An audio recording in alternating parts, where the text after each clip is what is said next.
खुशामदीद आप सबका एक बार फिर आप प्रोग्राम देख रहे हैं जी ख़ास मुलाकात। और ख़ास मुलाकात बिल्कुल ख़ास है क्योंकि एक बार फिर ख़ित्ते लद्दाख जिसे अब यूनियन टेरिटरी का दर्जा दिया गया है उसकी हम गुफ्तगू करने जा रहे हैं। और मेरे साथ आज जो मेहमान है वो मोहताज अतारो बिल्कुल भी नहीं है। साबिक रियासत के अंदर वज़ीर की हैसियत से काम कर चुके हैं और जम्मू कश्मीर नेशनल कॉन्फ्रेंस के सीनियर लीडर्स में इन्हें गिनाया जाता है। कमर अली आखुन साहब, बहुत बहुत शुक्रिया आखुन साहब हमारे साथ ज्वाइन करने के लिए। आपका भी शुक्रिया। 5 अगस्त की तारीख के बाद आज तक काफ़ी नशब व फ़राइज़ आपने भी देखे, लद्दाख से लेकर दिल्ली तक। बदलता हुआ क्या कुछ आपने पाया जिसके बाद कमर अली आखुन साहब का एक्सपीरियंस ये कहा कि हाँ जी 1 2 3 ये 3 चीज़ें बदली हमें और इन 3 चीज़ों की उम्मीद है बदलने की? बदला ये है कि नुमाइंदगी ख़त्म हो गई टोटली हमारी, जहाँ तक ले और करगिल का ताल्लुक़ है। बदली यही कि तमाम लोग जो है हद से ज़्यादा सफ़र कर रहे हैं। बदली यही है कि कोई मेरे तरक़ीदी कामों के बारे में इन्होंने बोला है। आज डिस्ट्रिक्ट करगिल को ले लीजिए, ले को ले लीजिए, बचत का कितने % आपका यहाँ पे एक्सपेंडिचर है वो आप देख लीजिए, उससे आपको पता लगेगा बदला है या कहाँ किस तरह डिस्ट्रिक्ट दो डिस्ट्रिक्ट जो ले जा रहे हैं। तो लेकिन बदला तो ये भी कि अब आप बाज़ाब्ता तौर पर एक यूनियन टेरिटरी बने हैं और मरकज़ी वज़ारत दाखिला की ज़ुबान से अगर मैं कहूँ अब आप ज़्यादा बाइख्तियार बने हैं, आपके काउंसल्स को इख्तियार दिया गया है और जो माजी में बजट नहीं मिला वो इन 2 सालों में बजट मिला, तो इसे आप क्यों फरामोश कर रहे हैं? इसका मैंने थोड़ा सा जिक्र जो है कल के मीटिंग में मैंने छेड़ा। मैंने यही कहा कि आपका बचत आपने दिया, ऐलान तो कर लेते हैं, लेकिन यहाँ पे बचत का कितना % जो है इन 2 सालों के अंदर सर्व हो गया एक्सपेंडिचर आपको देख लीजिए, डिस्ट्रिक्ट करगिल का और डिस्ट्रिक्ट लेह का जो कितना % आपका तसरुफ हो गया, सर्व हो गया, मतलब बचत जो है। और उसके अलावा जो है मतलब क्या तरक्याती कामों के सिलसिले में जो है किस तरीके से तेज़ी आया, क्या हुआ। तो उन्होंने यही कहा कि कोरोना की वजह से जो है ये तरक्याती काम ठप हो गया, आगे विकास का काम शुरू होगा। तो 2 साल तो हमारा चला गया। मतलब यह कहने के मुराद मेरा ये है कि इन 2 सालों के अंदर जो है तकरीबन मतलब 40% भी जो है बचत का जो एक्सपेंडिचर है वो नहीं रहा, बल्कि मतलब उससे भी एक डिस्ट्रिक्ट में उससे भी कम बचत का जो है तसरुफ हो गया है। और सदम ज़रफ़ी ये है कि पहले जो हमारा कौंसल था वो बचत होता था उनके अकाउंट्स में रहता था, नाम ये लेप्सेबल नहीं था, नाम लेप्सेबल था। और जब ये यूटी आया तब से लेप्सेबल बनाया। आपके बचत का तमाम जब भी सर्व तो आपका ये सीज़न जो है शॉर्ट है, दूसरी बात जो है कोरोना की वजह से सर्व नहीं हो गया, कि जितने भी आपका बचत है वो सब वापस जाता है। या बचत का मतलब फिगर यानी जो एक स्पेशल प्रोविज़न आपको था कि बजट आपको दी जाती थी साबिक़ा रियासत से, वो अगर खर्च नहीं होती थी तो वो अकाउंट में रहता था हिल काउंसिल के और वो बाद में चलता था। इस बार एक प्रोविज़न ये है कि आपने 31 मार्च तक इसको ख़त्म करना है, नहीं करें तो वापस नहीं कर, पूरी बचत जो है आपका वापस चला जाता है। वही आज हो रहा है।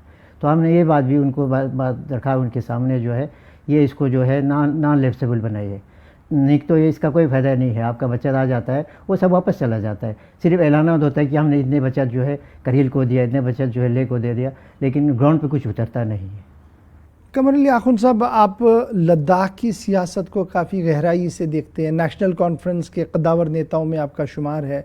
वजह क्या है कि छोटा सा ख़ित्ता, आबादी के तनासब से भी 3-3.25 लाख के आसपास ही हो सकता है, लेकिन उसके बावजूद भी पॉलिटिकल आइडियोलॉजी 2 डिस्ट्रिक्ट्स के अंदर 2 अलग अलग एड्स पर है, नॉर्थ पोल और साउथ पोल। नहीं, अब तो मतलब आप शायद आपको मालूम होगा कि अब चूँकि ये बात सही है कि हम लोग जो है हमेशा स्टेट के डिवीज़न के ख़िलाफ़ रहे हैं। हमेशा हमने कहा है कि स्टेट जम्मू कश्मीर लद्दाख एक रहना चाहिए, यूटी के हम ख़िलाफ़ रहे हैं, ये बात सही है। ले वाले जो है वो यूटी के हक़ में रहा है, लेकिन जब यूटी आपका ऐलान हो गया, अभी इतने साल हो गया, अब उन्होंने भी रियलाइज़ किया। अब वो कभी 6 शेड्यूल की बात कर रहा है क्योंकि सेटिस्फाई इस सिस्टम से वो इस वक्त नहीं है। वो आपको पता है उन्होंने भी कहा है कि ये बोगी विदाउट इंजन कुछ है इसके अंदर है नहीं, वो उन्होंने ही बोला, हमने नहीं बोला। पहले तो उन्होंने वेलकम किया था, अब सब जो है फेडअप है, मतलब इससे तंग आ चुके हैं क्योंकि सीधा ब्यूरोक्रेसी के अंदर चला गया, पब्लिक का से नहीं रहा। कौंसल की जो पावर था वो बिल्कुल कमज़ोर कर दिया गया है। मतलब एक किस्म का जो है मतलब पर काटे गए हैं दोनों कौंसल्स का जो है। तो वक्त यानी मैं ये कह सकता हूँ कि एमएलए हमारे 4 होते थे। दो एमएलए ले से होता था, 2 एमएलए करगिल से होते थे, एक एमएलसी ले से होता था, एक एमएलसी करगिल से होता था, एक कैबिनेट मिनिस्टर ले से होता था, एक कैबिनेट मिनिस्टर करगिल से होता था। ये तो टोटली आपकी नुमाइंदगी का ख़त्म हो गया, रहा ही नहीं, पब्लिक का से ही नहीं, पब्लिक का कोई मतलब इलेक्टेड नुमाइंदा आपके सामने है ही नहीं। अब हमें क्या किया, हम लोग किसी भी जगह होता है वो यूटी जहाँ होता है या जमहूरी निज़ाम नहीं होता है, वहाँ पे जमहूरी निज़ाम की तरफ जो है लोगों को ले आता है। हमारा उल्टा हो गया, हम लोग जमहूरी निज़ाम को मतलब खैरबाद के यानी उनको ख़त्म करके हमें डिक्टेटरशिप की तरफ ले लिया। अब पूरी तरह डिक्टेटरशिप, वहाँ पर तो इलेक्टेड रिप्रेजेंटेटिव्स है, काउंसिल आपका इलेक्टेड काउंसिल के पावर छीने गए ना। लेकिन न तो लेह मान रहे हैं, न तो करगिल मान रहे हैं कि हमारे पावर करता है। मिस कन्फ्यूजन जो था सरकार और अफसरों और काउंसिल के बीच में वो जी क्लियर हो गया। अब ऑल इज वेल, सब ठीक चल रहा है जी। बल्कि जो हमारे इख्तियारात थे उन्हें बाइख्तियार और बनाया, उनको अपना मतलब शायद प्रोडक्ट वो कर रहा होगा। मैं आपको सिर्फ 2 मिसालें देता हूँ। एक जो है आपका यही जो बचत का लेप्सेबल नॉन लेप्सेबल, इसमें अगर ये इसको नॉन लेप्सेबल रखता बेहतर होता। लेप्सेबल बनाया तो उनकी पावर कम किया है कि पावर ज़्यादा रखा है। एक दूसरी बात जो है आपके ट्रांसफ़र, इसका मैं थोड़ा आपको मिसाल देता हूँ। आपके जो है यहाँ पे PWD को आप ले लें, यहाँ पे AEE बल्कि एक्शन तक जो है कौंसुलिस को पावर होता था, वो ट्रांसफ़र करता था। यहाँ पे अभी यही को रखा है कौंसल के पावर में ट्रांसफ़र का, बाकी सब कमिश्नर सेक्रेटरी से अपने। लेकिन ठीक है ना, एक नए निज़ाम में नई चीज़ें तो मुताबिक मैं वही कह रहा हूँ, मतलब कौंसल को कमज़ोर कर रहा है कि स्ट्रेंथ कर रहा है। मेरा एक कहना ये है। आपने कहा ना, उन्होंने कहा कि इस तरह कौंसल को पावर दे दिया है। तो मैं एजुकेशन का मैं आपको थोड़ा मिसाल लेता हूँ। एजुकेशन के जोनल ऑफिसर होता है या आपके मतलब ये जितने भी आपके जियोस या आपके उस रैंक के जितने भी अफसर थे वो कौंसल ट्रांसफ़र करता था। आपके लेक्चरर्स, आपके प्रोफेसर्स, आपके असिस्टेंट प्रोफेसर्स का जो है आज इनको सिर्फ सिंपल टीचर का ट्रांसफ़र कर रखा है, बाकी से पावर छीना ही है। तो ये कौंसल को स्ट्रेंथ कर रहा है कि कौंसल को कमज़ोर कर रहा है। मतलब जब आपने सवाल पूछा तो इसका मैं जवाब देता हूँ। सिर्फ मैंने 3 मिसालें आपको दी, ज़्यादा नहीं दिया। अभी मेरे पास बहुत चीज़ें हैं।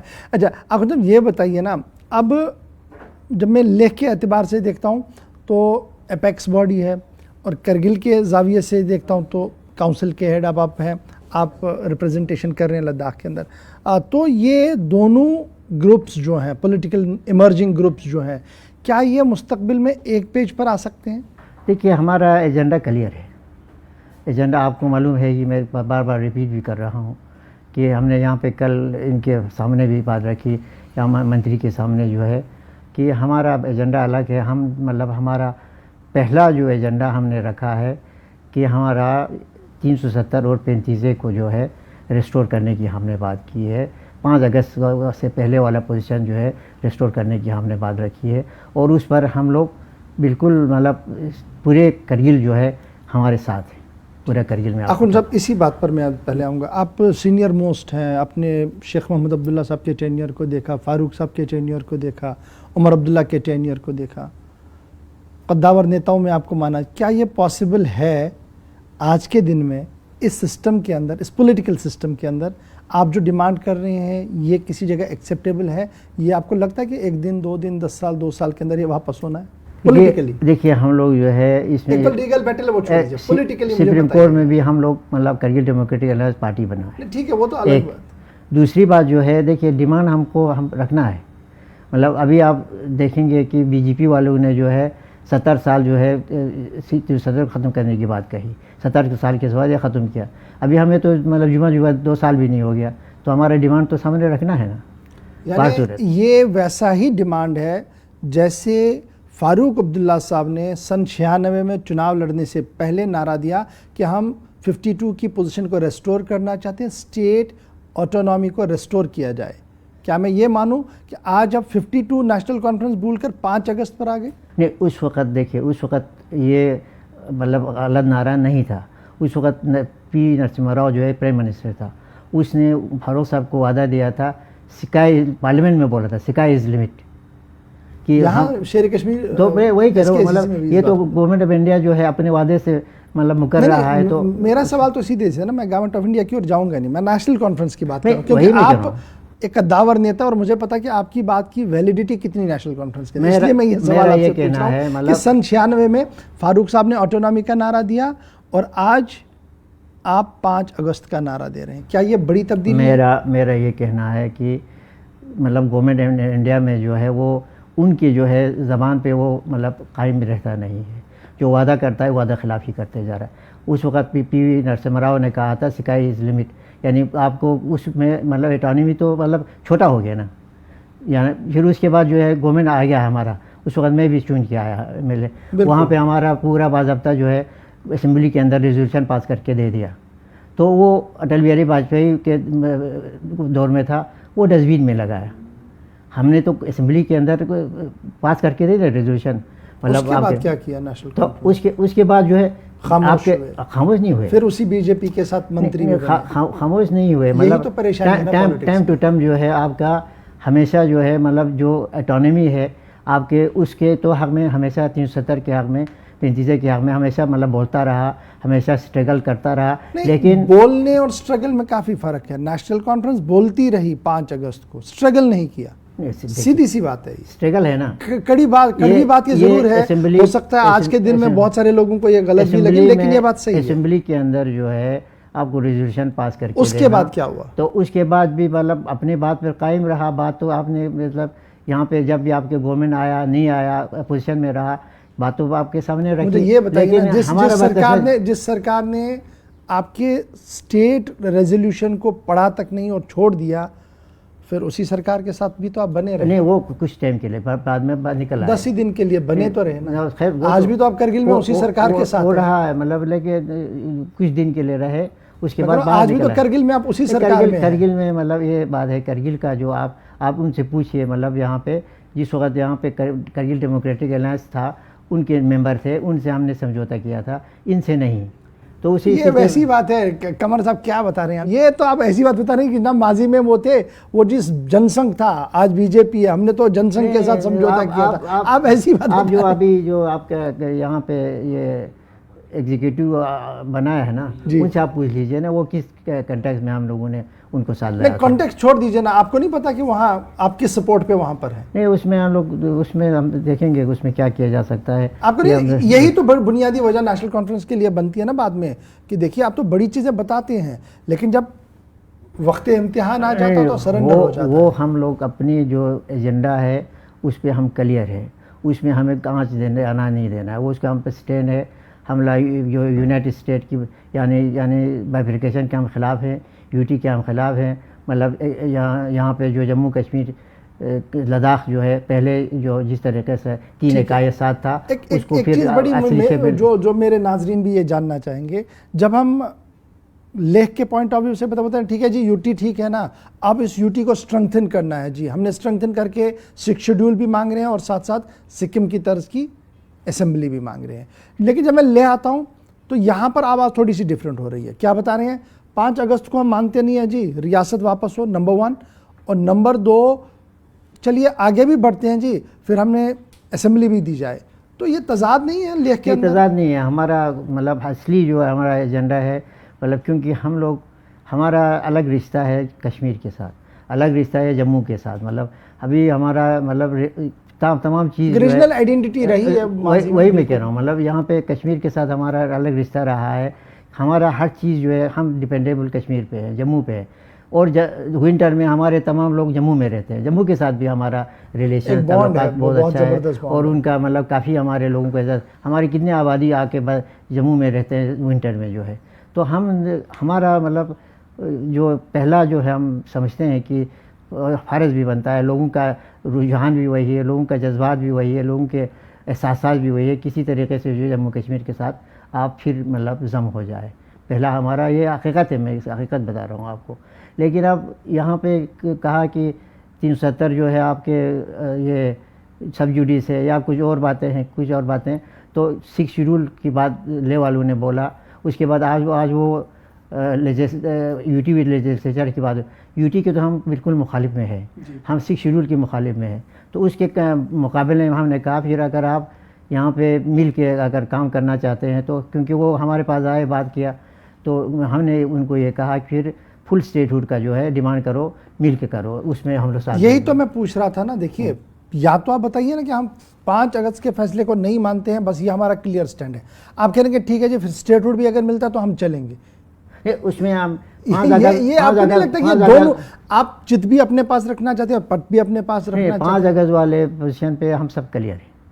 हमारा मतलब पहला जो मसला जो जिस तरीके का मैंने कहा, मतलब पब्लिक का जो है, करगिल के लोगों का जो है जज्बात और एहसासात, और हम सब का जो है 5 अगस्त वाला प्री पोजीशन, जो 5 अगस्त से पहले वाला पोजीशन जो है बहाल करने के हक में है। हकीकत है ये, इसमें दो राय। आपका ये मानना कि चलिए जब तक सुप्रीम कोर्ट फैसला देता है उसमें 10 साल लगे, 20 साल लगे, तब तक एक स्टेटहुड की तरह ये स्टेटहुड की बात हमने रखी। तब तक उसके बाद वापस आएंगे? वो हमारे ले वालों ने 6 शेड्यूल की बात कही और फिर यूटी लेजिस्लेचर की बात कही, उसमें हमने कहा फिर, क्योंकि वो हमारे साथ मतलब मिलकर। अच्छा, ये बताइएगा अखुन साहब, आप दिल्ली आए, वज़ीर दाखिला साहब से मुलाकात हुई, वज़ारत दाखिला के बड़े अफसर वहाँ पर मौजूद रहे, कंसेंसस किस बात पर बना? और जब आप लद्दाख वापस जाएंगे, अपने लोगों में जाएंगे, तो आपके हाथ में क्या है कि भाई ये हम लेके गए थे, इसमें ये चीज़ लेकर आए? अभी तक हमारे हाथ कुछ नहीं आया। आपको अगर हकीकत बता जाए, सिर्फ एश्योरेंस कि हम ये काम करेंगे, हम जो है आपके मतलब दुख दर्द पे आज मतलब पहुँच जाएंगे, आपके मसाइल हल करेंगे। यानी कुल मिलाकर डेवलपमेंटल एस्पेक्ट पर आपको एश्योरेंस मिला, पॉलिटिकल एस्पेक्ट पर कुछ इन्होंने इतना बताया कि हम लोग जो है यहाँ पे यही मंत्री DDG-MS के सरपरस्ती में जो है एक कमेटी फ्रेम किया है, वो चेयरमैन है, और वज़ीर दाखिला के जो है कोई 6-7 मतलब इनके सेक्रेटरीज या बाकी लोग हैं, और उसमें ये चाहते हैं कि एपेक्स बॉडी जो है वहाँ ले से भी मेंबर आ जाएँ और करगिल से भी आ जाएँ। उसमें दोनों CCs को रखा है, MP को रखा है। उसके अलावा हमें भी कहा कि आप लोग अपने मेंबर दे दीजिए, और ले वालों को भी कहा गया है। तो हमने उनको यही कहा ये जो हाई पावर कमेटी बनाने की बात है, ये हाई पावर कमेटी है किसके लिए? ये एड्रेस द डेवलपमेंटल इश्यूज और टू एड्रेस द पॉलिटिकल। वो मैंने पूछा, मैंने कहा ये किस चीज़ के लिए बना? तो उन्होंने कहा all issues has to discuss. हाँ, तमाम इश्यूज जो है इसके अंदर डिस्कस करेंगे, चाहे आपके मतलब आपका एजेंडा हो या आपके डेवलपमेंटल सेक्टर हो या जो भी मसला होगा लद्दाख से रिलेटेड जो है वो सब इसके अंदर डिस्कशन में आ जाएगा, यही बोला। तो at the end of the day अब आपसे ये भी जानना चाहूँगा, आज के दौर में लद्दाख की डेमोग्राफी अपनी जगह है, लेकिन डेवलपमेंट को आप कहाँ पर देख रहे हैं? और जो लगातार दिल्ली से कहा जा रहा है कि एक गुड गवर्नेंस की मिसाल कायम करने की कोशिश की जा रही है, कमर अली आखुन साहब, क्या आपको लगता है कि उसमें सरकार किसी हद तक कामयाब हो रही है?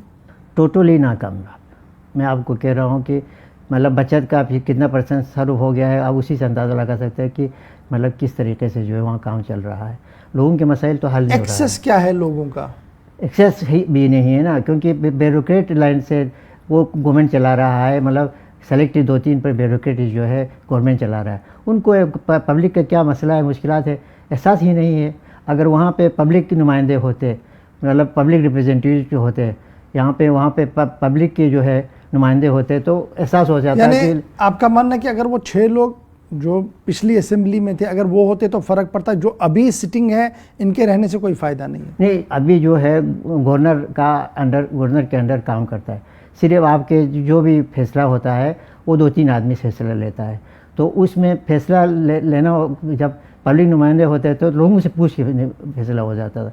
यहाँ तो मतलब अपने हिसाब से फैसला लेते हैं और ये थोपते हैं, तो उससे आपका मसला हल होना। आप देखें कौन सी मतलब आपके शोबा है जहाँ पे मतलब इन्होंने कोई मतलब लोगों को सेटिस्फेक्शन दे दिया है या अच्छा, गुज़श्ता दिनों वज़ीर दाखिला साहब वहाँ वज़ीर दिफा आए थे राजनाथ सिंह साहब, 160 से ज़्यादा प्रोजेक्टों का उन्होंने इफ्तिताह किया। टनल के लिए उन्होंने फिजिबिलिटी को क्लियरेंस दे दी, एक टनल पर काम चल रहा है। तो क्या ये आपको नहीं लग रहा है कि 5 अगस्त के बाद बड़ी तेज़ी के साथ ये सारा? नहीं, देखिए मतलब आपको ये टनल वाला जो जहाँ तक ताल्लुक़ है, मैं आपको हकीकत बता रहा हूँ, मेरे पास अभी इसका पूरा फाइल है। सर्वे से लेके यहाँ पे DPR ये सब बनाते वक्त कब से शुरू हो गया, किस तरह से सर्वे हो गया, किस तरह से DPR बना और कितने मीटिंगें हुआ। उस वक्त जो है यहाँ कांग्रेस का गवर्नमेंट था, उस वक्त जो है जोशी साहब, डॉक्टर जोशी जो है वो जो राजस्थान का रहने वाला स्पीकर है वो हाईवे का मिनिस्टर था। उस वक्त मैं भी मिनिस्टर था। हम लोगों ने मैंने कितनी दफ़ा यहाँ पे इसी सोजिला के सिलसिले में मीटिंग चला और मीटिंग अटेंड किया। सोजिला का सेंशन जो है अप्रूवल जो मिला है उसके दौर का मिला है, वो मेरे पास रिकॉर्ड है, मेरे फाइल है, मैं इसी तरह नहीं बोल रहा हूँ आपको। उसमें जो आपके जट मोरा और हमारे जो है जो बड़ा टैनाल जो है इन सब को मतलब वहाँ उस वक्त अप्रूवल मिला था। बाद में डेट भी फिक्स हो गया था फाउंडेशन सिटून का, उसी डेट के हिसाब से जो है जट मोरा का फाउंडेशन सिटून हो गया।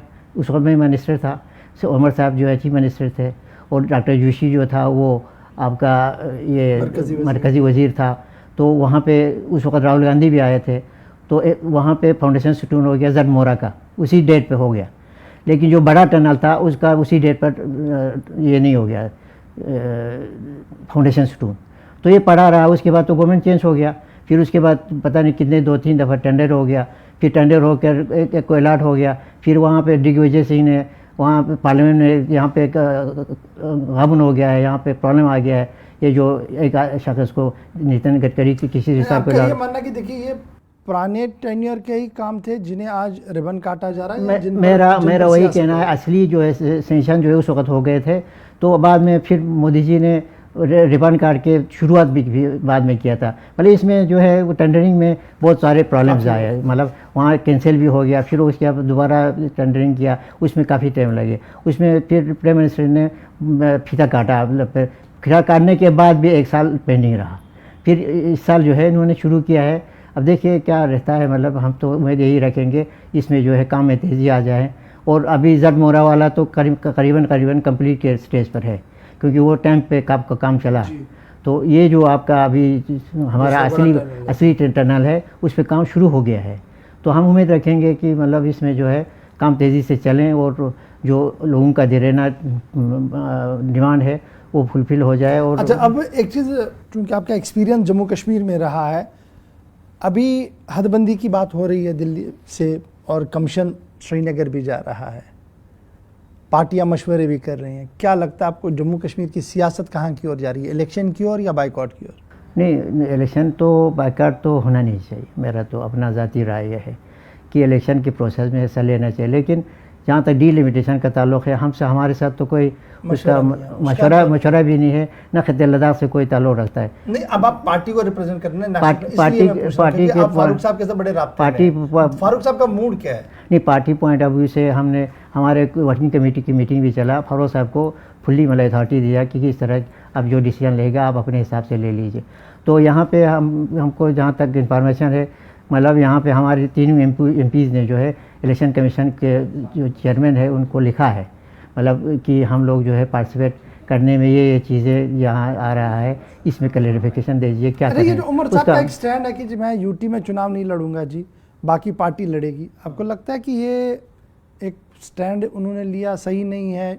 सोचना चाहिए था, अगर पार्टी लड़ रही है तो फिर पार्टी पर भी तो शेजरे मुमनुन नहीं, वो तो जब इलेक्शन का ऐलान हो जाएगा फिर वर्किंग कमेटी बैठेगा, फिर उमर साहब को देखना पड़ेगा ना उसमें क्या क्या किस तरह से क्या किया जा सकता है। क्योंकि मतलब हम सब जो है मतलब जो बात कही गई है वो बदल भी सकती है, आप इस तरीके नहीं, मतलब ये वर्किंग कमेटी को अथॉरिटी होता है किस तरह से क्या करें कि मतलब मैं वर्किंग कमेटी फैसला लेगी उमर अब्दुल्ला ने चुनाव लड़ना अलग वर्किंग कमेटी में अलग अलग राय हो सकती है। लेकिन मेरा ये है कि अगर वर्किंग कमेटी ने यह फैसला लिया कि उमर साहब ने चुनाव लड़ना है तो उमर साहब की ज़ाती राय नहीं चलेगी, पार्टी की राय चलेगी। पार्टी की राय तो चलना चाहिए, मेरा अपना ज़ाती राय है। पार्टी की राय तो चलना चाहिए। मैं फिर मुझ पर भी लागू होता है, उमर साहब पर भी तो फारूक साहब पे भी लागू होता है। बहुत बहुत शुक्रिया जी कमरुल याकूब साहब हमारे साथ ज्वाइन करने के लिए। समय नाज़रीन, नेशनल कॉन्फ्रेंस के कद्दावर नेता हैं, इसलिए कुछ बात कश्मीर की और कुछ बात लद्दाख की और कुछ बात दिल्ली की आज की है और समझने की कोशिश की कि आखिर आने वाले दिनों में ये हाई पावर कमेटी जो है वो क्या कुछ करने जा रही है और क्या कुछ उनका मैंडेट है। बहुत बहुत शुक्रिया जी हमारे साथ ज्वाइन करने के लिए, बने रहिएगा हमारे साथ।